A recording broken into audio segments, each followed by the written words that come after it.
Terima kasih Ketua. Assalamualaikum warahmatullahi wabarakatuh.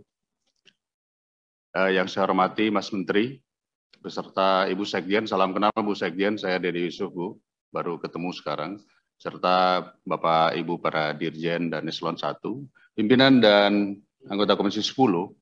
Luar biasa pagi hari ini kita mendengar sama-sama bahwa para wakil rakyat ini benar-benar memperhatikan rakyatnya, ya.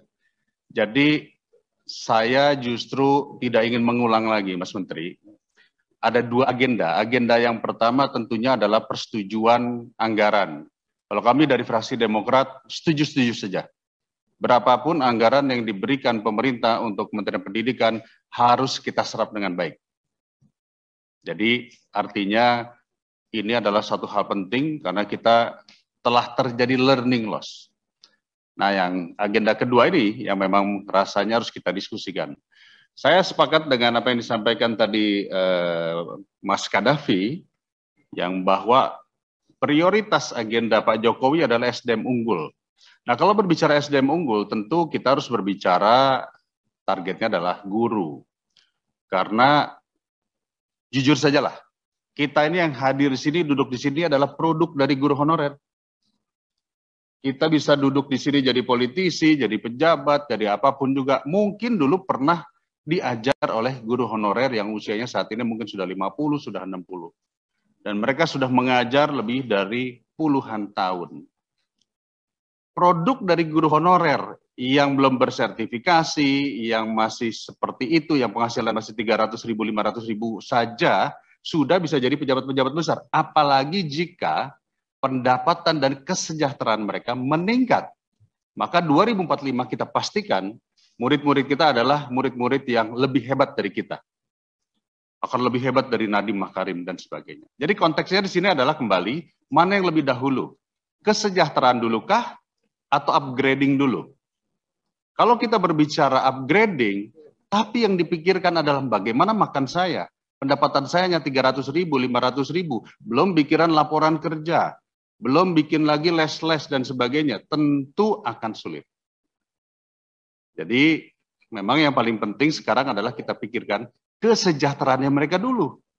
Nah, salah satu upaya kita di sini Komisi 10 dengan pemerintah, dengan Mas Nadiem adalah melalui P3K, kesejahteraan mereka akan meningkat. Yang tadinya 300.000, mungkin ke depan setara dengan PNS. Betul ya Pak, Pak Dirjen GTK?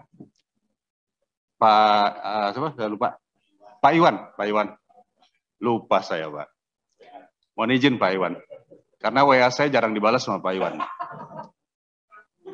Kalau sering dibalas pasti hafal. Jadi kembali lagi masalahnya adalah inilah momentum, sekali lagi inilah momentum kebijakan pemerintah bersama dengan Komisi 10 untuk memberikan kesempatan 1 juta P3K meningkatkan derajat kesejahteraan. Tapi ternyata memang benar, saya sendiri mewakili Jawa Barat sajalah. PGRI Jawa Barat berkirim surat kepada saya, beberapa dinas pendidikan kabupaten berkirim surat kepada saya tentang passing grade yang berat.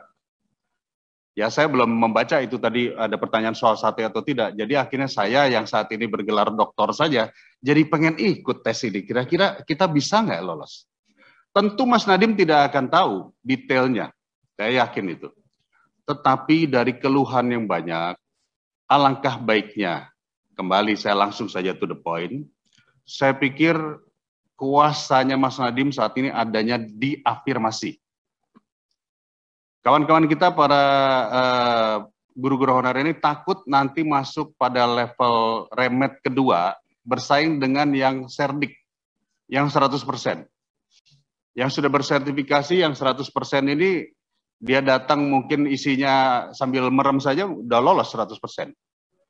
Nah, sementara mereka yang mungkin sudah mengajar cukup lama, dia penuh ketakutan. Jadi menurut saya, langsung saja, berikan penghargaan negara, tepat kata Pak Johar.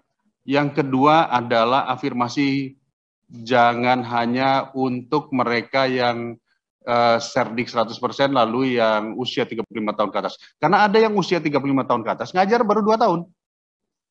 Baru masuk jadi guru. Jadi lama pengabdian. Saya mohon tolong Mas Nadiem, lama pengabdian ini dimasukkan. Kedua catatan penting adalah masalah linear. Dia guru SD, tapi pendidikannya bukan guru SD. Dia pasti akan tumbang. Lalu kemudian sekolah-sekolah yang sekolah swasta atau sekolahnya tidak mengajukan, lalu dia nanti akan ditempatkan bukan di sekolahnya. Nah, ini juga catatan penting. Lalu yang paling penting adalah formasinya jangan segitu saja. Mohon formasinya bisa ditambah. Banyak guru seperti bahasa daerah yang mengeluhkan karena hanya masuk di formasi seni budaya. Jadi saya pikir Mas Nadiem, langsung saja fraksi Partai Demokrat meminta kepada Menteri Pendidikan untuk menambah slot afirmasi dengan melihat lama pengalaman mengajar. Itu dari kami, Pak Ketua. Terima kasih. Semoga hari ini Mas Nadiem diberikan sebuah berkah doa kita, rezekinya nambah, sehingga bisa menambahkan afirmasi buat guru-guru kita. Amin. Terima kasih. Assalamualaikum warahmatullahi wabarakatuh.